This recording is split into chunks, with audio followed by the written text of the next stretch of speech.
The bikers had just turned off Main Street when the scene stopped them cold. A little girl standing on the sidewalk in the bright morning sun, legs stiff and spread apart, trembling as she tried to hold herself up.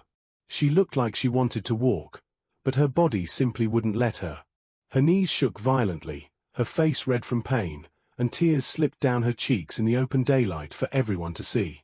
Rooster, riding at the front of the pack, slowed his Harley and took off his helmet, watching the child struggle like her legs no longer obeyed her. The girl tried to bring her knees together, winced, and whimpered out, "I can't close my legs, it hurts." The words were soft, but they hit the bikers like a hammer. She wasn't scared of them, she was scared of the pain. And whatever caused it. Rooster stepped off his Harley, hands open, voice gentle. "Hey, sweetheart, easy. You're hurt. Let me help you sit." But the girl shook her head wildly, clutching a worn little backpack against her chest.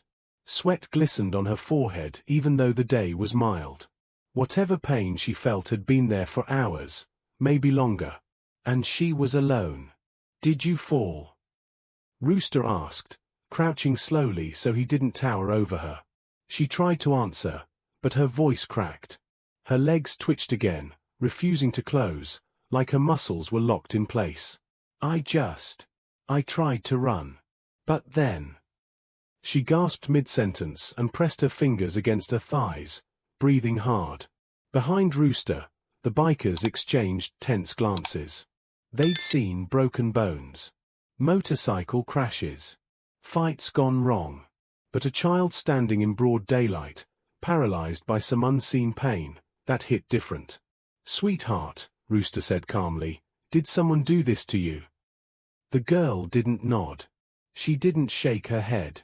She just looked down at the sidewalk as if the truth was hiding there. And then, suddenly, the calm morning shattered. A deep, angry voice boomed from across the sunlit street. "Emma! Move your legs and get over here right now."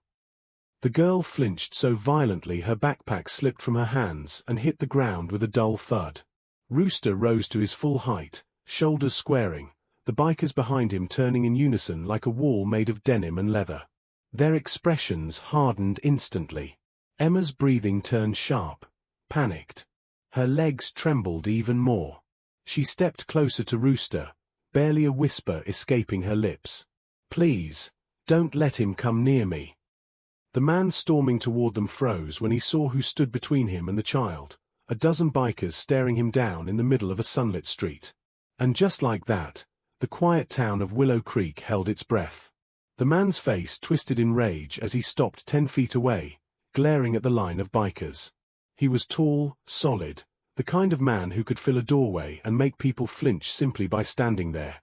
But today, he wasn't facing a single man, he was facing a dozen, each one radiating silent menace, and each one clearly ready to protect the little girl who trembled behind Rooster. "Step aside," he barked, voice shaking with fury. "She's my daughter." Emma flinched at the word. She had said nothing, but the name hung in the air, and her small fingers gripped the hem of Rooster's leather jacket like a lifeline. Rooster's jaw tightened, his eyes never leaving the man's. "She doesn't want to go anywhere with you," Rooster said calmly, voice deep, steady. "Right now, she's staying right here." The man stepped closer, teeth clenched. "She has to come home. You don't understand." "I understand perfectly," Rooster interrupted, stepping forward. The roar of his Harley engines in the background faded into a tense silence, the hum of the street replaced by the sharp edge of confrontation. "You're not helping her. You're scaring her. And we don't allow that here." Emma's eyes widened. She wanted to speak, but no words came. The pain in her legs made every movement agony. She tried to take a step backward, and the man's voice rose again, angry and impatient. The bikers shifted slightly behind Rooster, their presence like a steel wall. One of them, a woman named Jules, stepped forward, placing a hand gently on Emma's shoulder. "You're safe, kiddo. We've got you. Nobody's touching you without your say-so." The man's expression faltered for a second, a flicker of uncertainty in his eyes. But it disappeared almost immediately, replaced with stubborn pride and defensiveness. "I just want what's best for her." Rooster shook his head slowly, voice calm but firm. Best for her isn't forcing her to walk when she can't. It isn't shouting at her in the street. Best for her is making sure she's safe. Right now, that's with us. The tension stretched, sunlight glaring off Harley chrome like a warning. For a moment, it seemed the man might charge forward, but then something shifted. He glanced down at Emma, saw the tears on her cheeks, the fear in her eyes, and his jaw tightened. She's hurt," he muttered under his breath, almost to himself. "I didn't." "Doesn't matter what you meant," Rooster said softly, crouching slightly so his eyes were level with the girl's. "What matters is what she feels. And she's telling us she's in pain. That's what counts." The bikers moved closer, forming a protective semicircle, their boots scraping softly against the pavement. Engines idled quietly behind them, the roar of steel ready to defend but not attack. Emma felt her small body relax slightly, knowing there were people here who weren't going to yell or force her. She could breathe a little. But the morning was far from over. As the man's eyes darted from Rooster to Jules to the other bikers, it became painfully clear, whatever had hurt Emma wasn't just a simple accident. Something more complicated, and dangerous, was buried under the polite veneer of a small-town street. And the bikers, silent and watchful, understood that once they stepped fully into this fight, there would be no turning back. Emma whispered again, barely audible, "Please, don't let him make me go back." Rooster placed a reassuring hand on her head. "We won't. Not for a second. You're safe. We're not leaving." The man looked like he wanted to argue, to shout, to drag her away. But he also realized that in this line of bikers, every one of them had lived a life where they'd protect the innocent at all costs. They weren't a gang today, they were a wall between Emma and the world that had already caused her pain. And as the morning sun caught the glint of Harley chrome and leather, something unspoken passed between them all. This was a test of courage, loyalty, and morality. And the bikers knew exactly how far they were willing to go to protect a child who couldn't protect herself. The street fell into tense silence once more, the only sound Emma's shallow breathing, the slight tremble in her legs, and the quiet hum of engines waiting for action. One thing was already certain, this confrontation would not end with words alone. Someone's courage would be tested, and the truth of what had happened to Emma would finally have to come to light. Emma's small hands trembled as she clutched Rooster's jacket, her legs still refusing to bend naturally. The biker's eyes scanned the street, the diner, even the neighboring alleyways. Every sense was heightened, every instinct screaming that the calm of the small town was a fragile illusion, and behind it lurked something darker than anyone could have imagined. Rooster knelt closer to Emma, his voice low and steady. "Sweetheart, can you tell me how this started? Did you fall, or did someone?" He stopped, realizing she wasn't ready to speak. She shook her head violently, her hair falling into her face. I can't," she whispered, teeth clenched, holding back sobs. Jules crouched beside Rooster, her hand brushing Emma's hair back gently. "It's okay," she said softly. "You don't have to say anything until you're ready. Just know we're not going anywhere." The man who claimed to be her father shifted uncomfortably.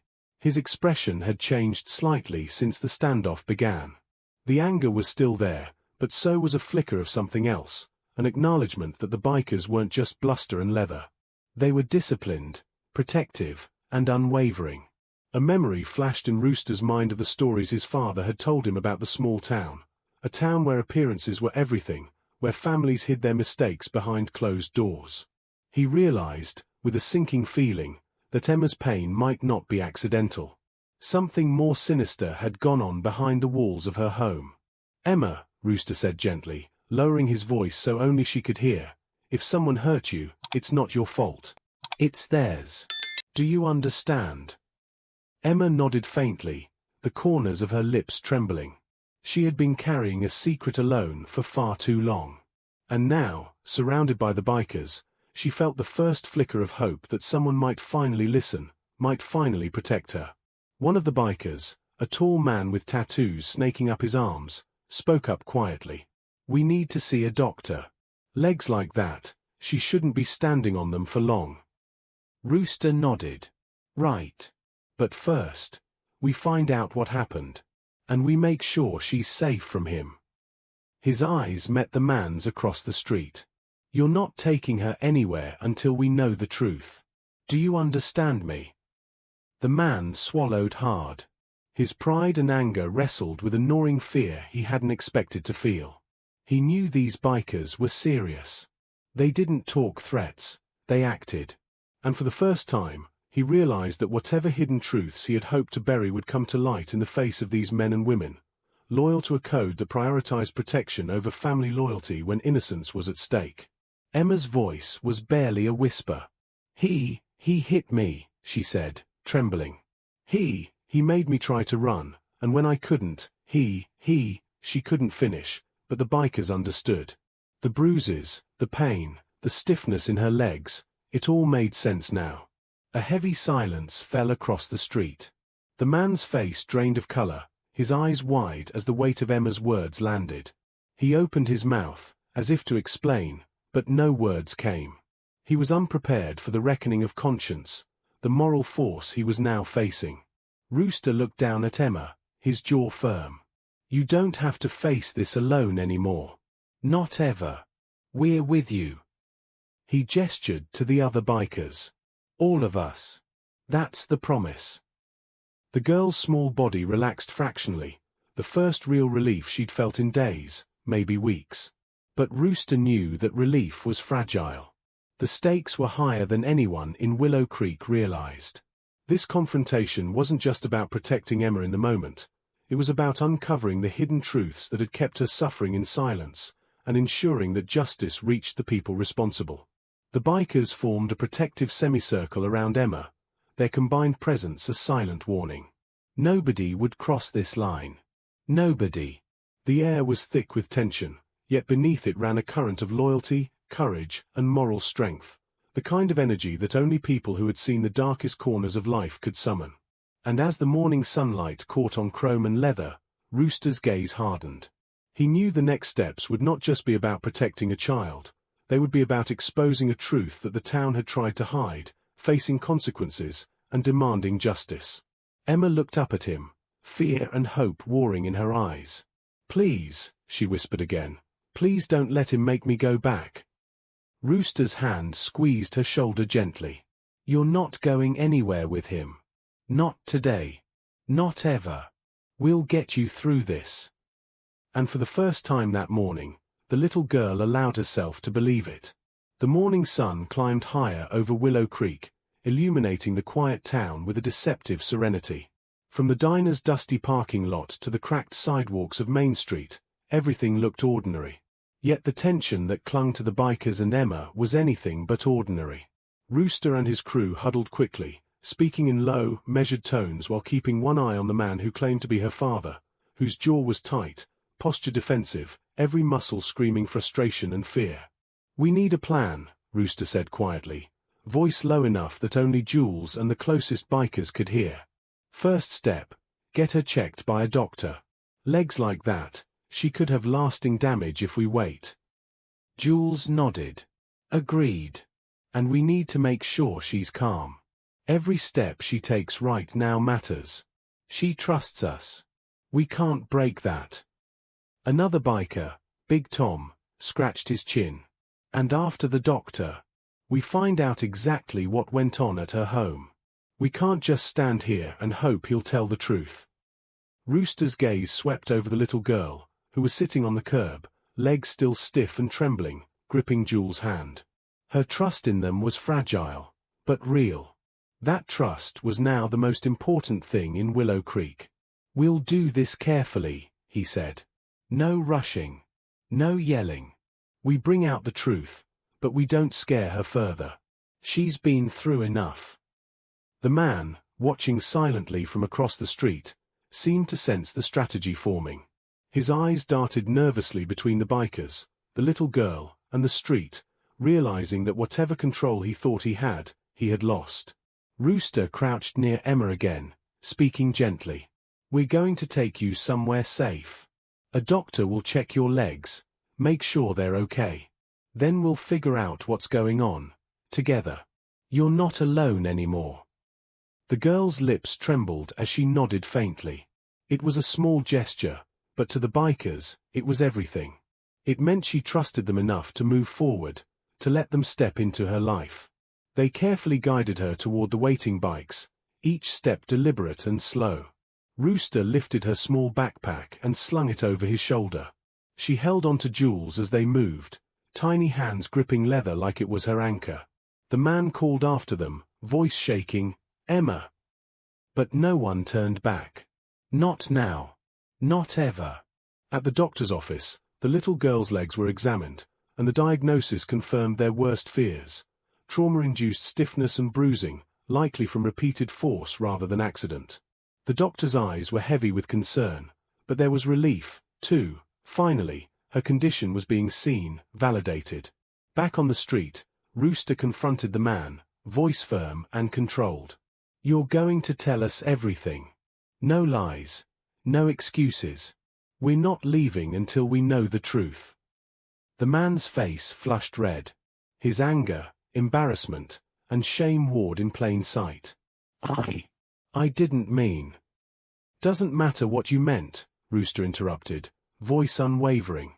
"It matters what you did. And right now, Emma has to be safe. That's all that matters." Slowly, reluctantly, the man began to speak, stumbling over his words, revealing a tangled mess of neglect, anger, and fear-driven mistakes that had culminated in Emma's injuries. He hadn't anticipated resistance, had never imagined anyone would intervene. And yet, here they were, a wall of bikers, silent, unwavering, demanding justice not out of vengeance but out of moral duty. Emma's eyes flicked between Rooster and the man, her small face pale but gradually softening. She didn't have to be alone in her fear anymore. She didn't have to carry this burden by herself. And that, in itself, was a revelation that started to lift a weight she had carried far too long. Rooster listened to every word, nodding slowly. His mind was already forming the next step, the step that would ensure she was protected, that justice would be served, and that anyone who had harmed her would face the consequences. And in that quiet office, sunlight streaming through the window, Emma realized for the first time that her life wasn't going to be dictated by fear anymore. There were people who would fight for her, no matter what it took. As the bikers stepped outside, ready to confront the full truth and secure her safety, a strange sense of calm fell over the street. The storm hadn't ended, but for the first time, it felt like the wind had shifted. They had a plan. They had courage. And most importantly, Emma had hope. The street outside the doctor's office was quiet, deceptively calm, yet the tension hummed in the air like electricity. Rooster led the group of bikers back toward the man, who was pacing nervously, fists clenched, eyes darting between the assembled bikers and Emma. The little girl still held Jules' hand, legs trembling but slightly stronger after the doctor's reassurances. There was a fragile courage in her now, a small spark ignited by those who refused to leave her side. Rooster stopped a few feet from the man, arms crossed, shadow falling across his face. "We're done listening to excuses," he said firmly. "It's time for the truth. Every detail. Every action. Emma deserves that much." The man swallowed hard. He opened his mouth, then closed it again, caught between shame and defiance. I didn't mean for it to get that bad," he finally stammered, voice cracking. I thought I was helping, but..."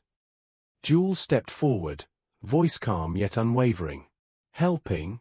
Making her afraid? Making her legs hurt so badly she couldn't even walk properly? That's not helping. That's abuse. Plain and simple."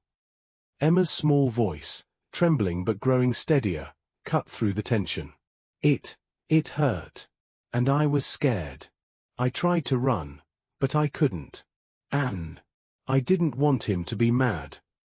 Her eyes filled with tears, but there was also determination. For the first time, she was speaking her truth. The man flinched, his face pale as guilt and realization washed over him. His shoulders slumped, the proud mask of authority crumbling in the light of the biker's unwavering moral presence. I just wanted her to listen.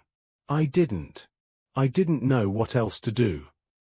Rooster's voice was firm, low, carrying the weight of experience and justice. You lost sight of what mattered. She is not a problem to fix. She is a person to protect. You hurt her. That's the truth. And the truth has consequences. The other bikers shifted slightly, forming a tighter protective circle around Emma.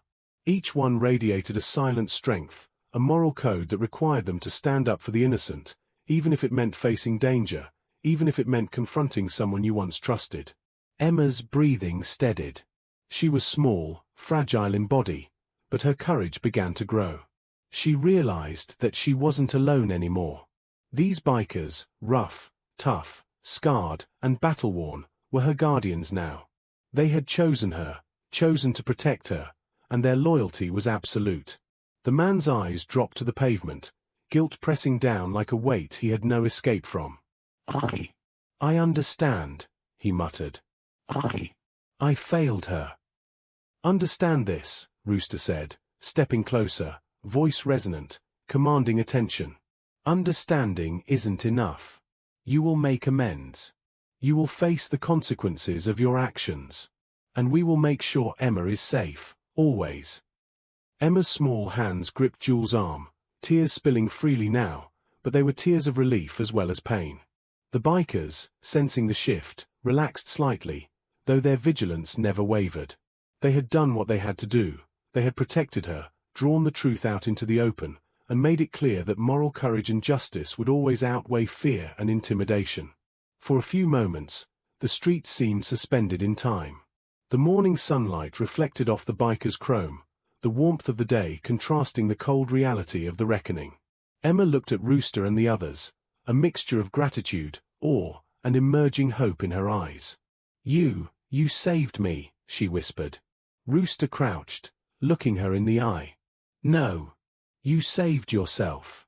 We just made sure nobody stood in your way.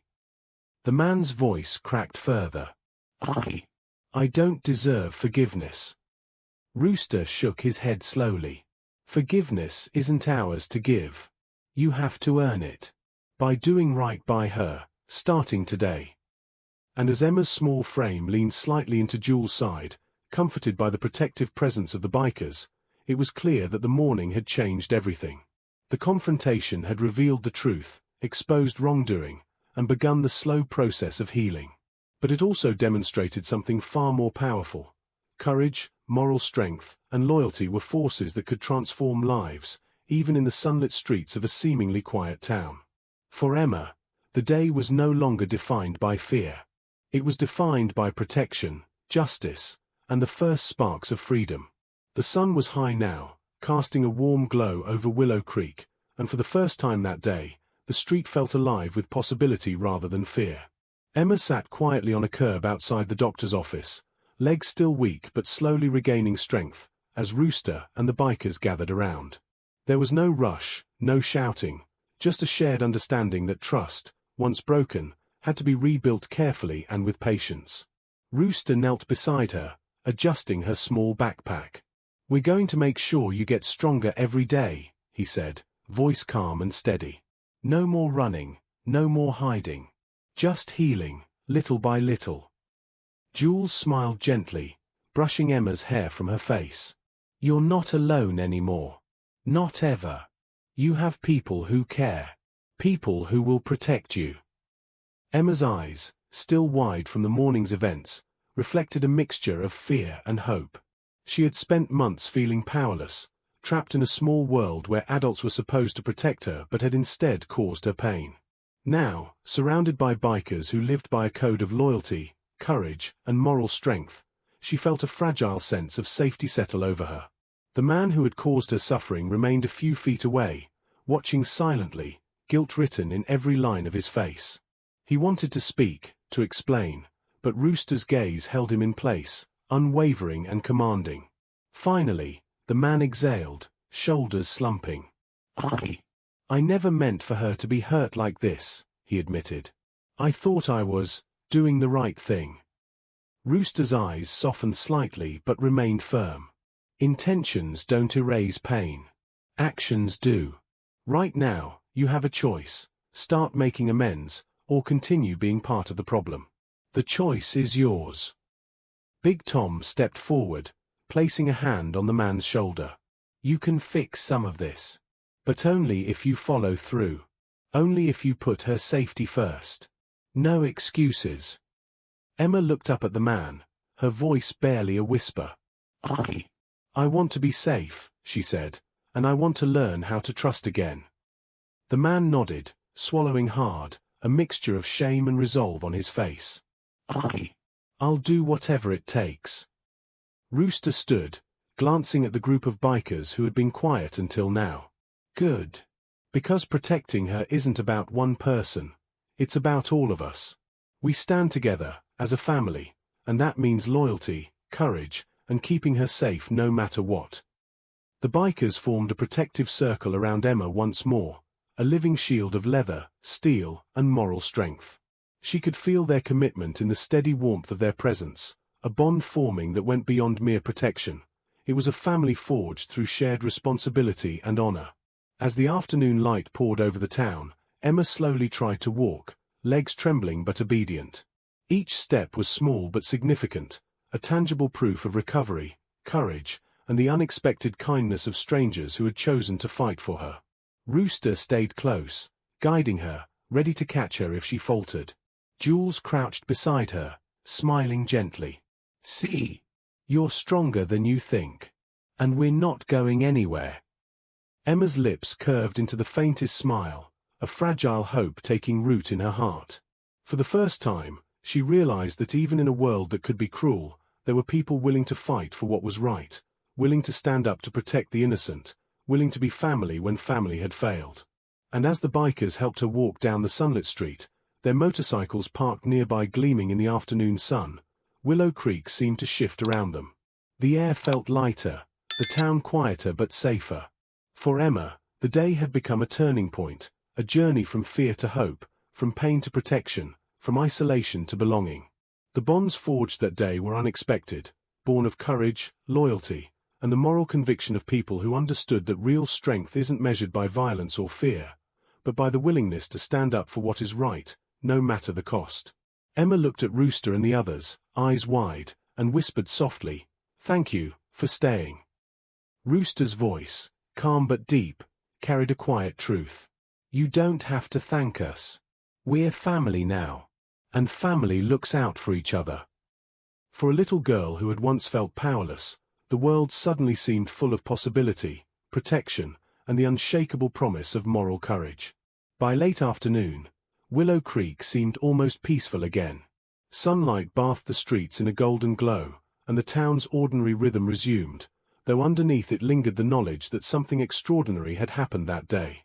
Emma, small but steadily growing in confidence, walked slowly between Rooster and Jules, her hands barely letting go of theirs. Each step was deliberate, cautious, yet full of courage. Her legs, though still tender, were moving on their own for the first time in weeks.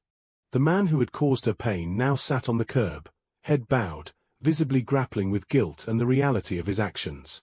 No words could undo the past, but he knew that change had to begin here. Rooster approached him, voice calm but resolute. You've been given a chance to make it right. She's safe now. Do your part, and maybe you'll earn the trust she's willing to give. He nodded silently, swallowing hard, the weight of accountability pressing heavily on his shoulders. Around them, the bikers stood firm, silent guardians whose presence spoke louder than any words could. Their loyalty and courage had not only protected Emma, but it had also delivered a powerful message to the entire town. Abuse would not be tolerated, and justice would find its way, even through the toughest streets. Emma looked up at Rooster, her eyes filled with gratitude and tentative hope.